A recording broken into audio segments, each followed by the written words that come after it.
Morris. Rachel? Okay. Morris, whose Hebrew name was Moses, Moshe. Rachel? Where's Rachel? Rachala, come.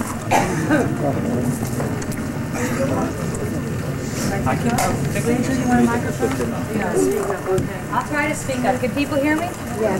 This is her grandfather. My grandfather.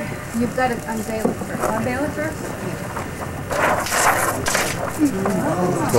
Have your talk. I tried so hard to do it right. Besides being a great mayor, he's tall. That's very helpful in Israel. Well, my grandfather was the next brother in line, and I don't know, I'm thinking of tying to Moses. In a sense he was, because he came to this country like the others, and he had really two goals. The first goal was to establish his family here and to provide a base for them in this country to do well in the United States. And he worked hard, and he went broke, and he made it back, and he went broke, and like that.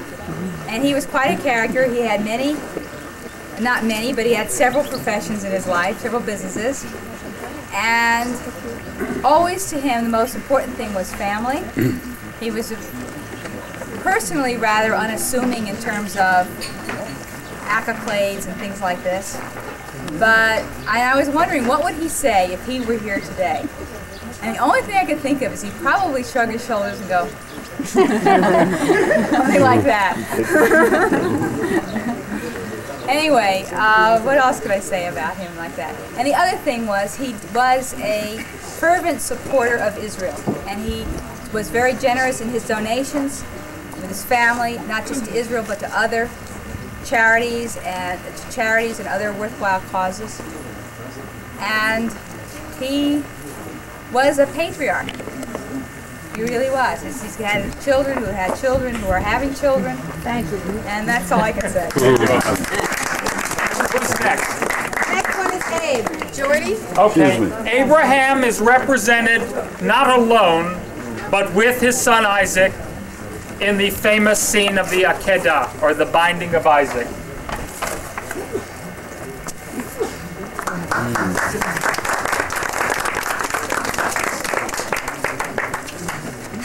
It was a lucky thing the angel was there to hold him back. That's right. Is a sister of your father's. My father, Abe,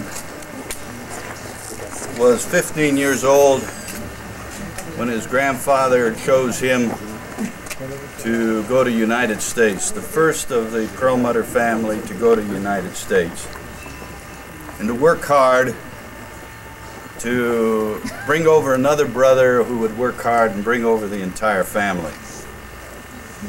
And eventually they did so. I wrote a few notes because I was told that I was supposed to say something, and I thought I'd jot it down. Talking more about everyone,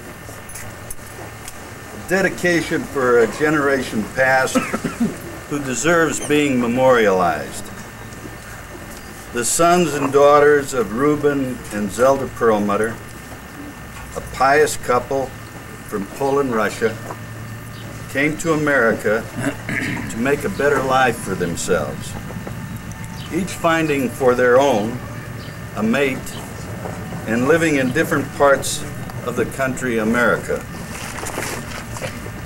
but making it a point and important to be close to one another, to stay family, to love one another, to help one another, to participate in simchas and in sorrows. The values that were taught to us in our youth, to my sisters and brothers, by my father and mother, Abe and Dora of blessed memory, has made us better human beings. They advocated love of God and prayer and Torah, love of family, truth. My father would say, your word is your bond. a need to work hand in hand and work hard to achieve.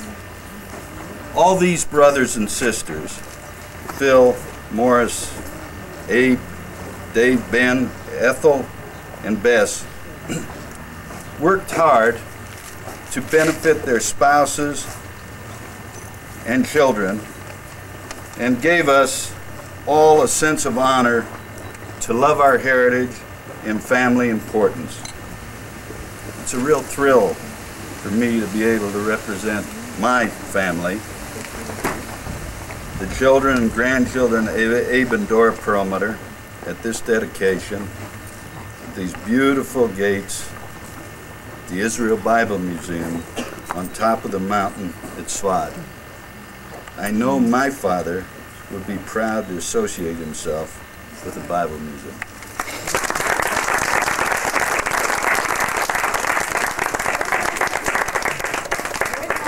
Debbie, where are you? Next, Debbie, where are you? Dubby. Want me? Yeah. And what's the next panel? And who's next? I don't know. Ellie Ross. Is Dave? Ellie Ross. Ross, where are you? Oh, wait a minute. No, and Ethel. Ethel, come, Deb, it's you. It's you, Francis. Okay. No, not Aunt Ethel, I don't. Aunt B, it's you. Okay, we're doing Aunt Bessie? No, No, Aunt we're doing Ethel. Aunt Ethel. Okay, Esther.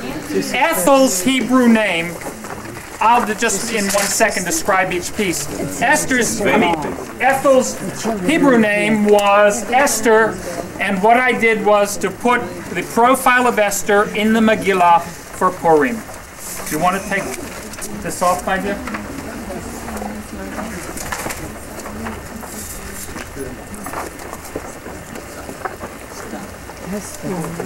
Ethel Perlmutter Primack, a many-faceted person, was a daughter, sister, aunt, wife, mother, grandmother, and finally great-grandmother.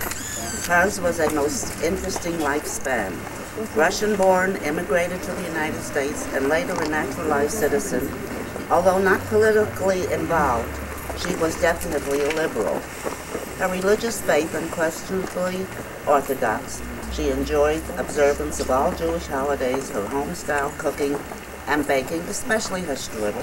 Which always was burnt. Strictly kosher. She was ardent in her relationship to her sister and idolized all of her brothers. A devoted daughter throughout her parents' long lives, she administered daily loving personal care in their declining years.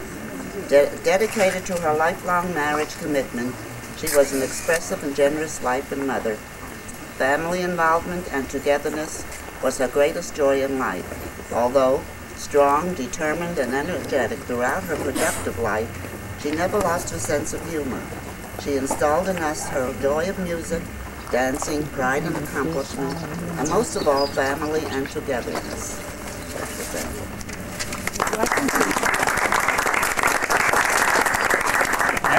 Deb? Who are we doing? Aunt Bess. Aunt Bess. Now, this was a special one because Bess's Hebrew name is the same as mine, Pesach. What do you do for Pesach? You are going to see the only permanent Seder plate in the whole world. It will never change. And Sonia told me how it had to be arranged. Rightly or wrongly? And there's Pesach. Everything's There's for Pesach. Oh, that's beautiful. But I have here a message from Uncle Sam that I'll read first.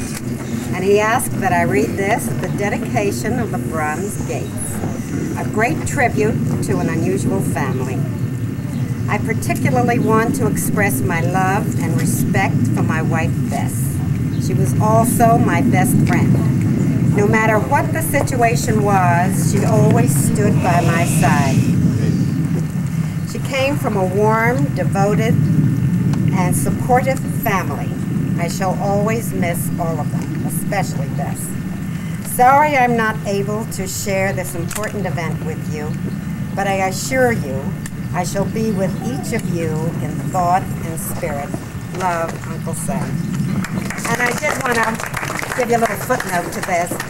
When we started talking, or when Sonia started talking with us about this trip for the dedication of these gates. Uncle Sam was the first one to sign up. Unfortunately, since that time, he'd had a heart attack and it was just impossible for him to come. So I told him that we would all represent him here today.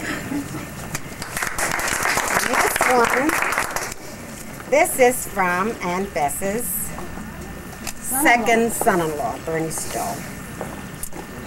I was pleased when I was asked to write a few words in memory of Bessie Schatz, who was my mother-in-law. Pleased because it gives me a chance to express feelings about a person who was loved and respected by all her children, grandchildren, and whoever's life she touched. The thoughts I mention are based on my experience in the family in the all too short 28 years of sharing Bessie's life. In that time, I grew to know the quiet beauty, goodness, and wisdom in the Perlmutter mold of this woman. If you can imagine a person never saying an unkind word about another, a woman who showed her strength and quality as a wife, homemaker, mother, grandmother, in great modesty, that would be Bessie. She left a legacy that is reflected in the quality of her 3 daughters, the love and closeness in their families, and the fond memories her grandchildren carry. Mom, today we celebrate your memory being inscribed in these special gates, but your memory is indelibly inscribed in the hearts and minds of all your family and loved ones. We all love you and miss you. We love you, Aunt Beth. Next.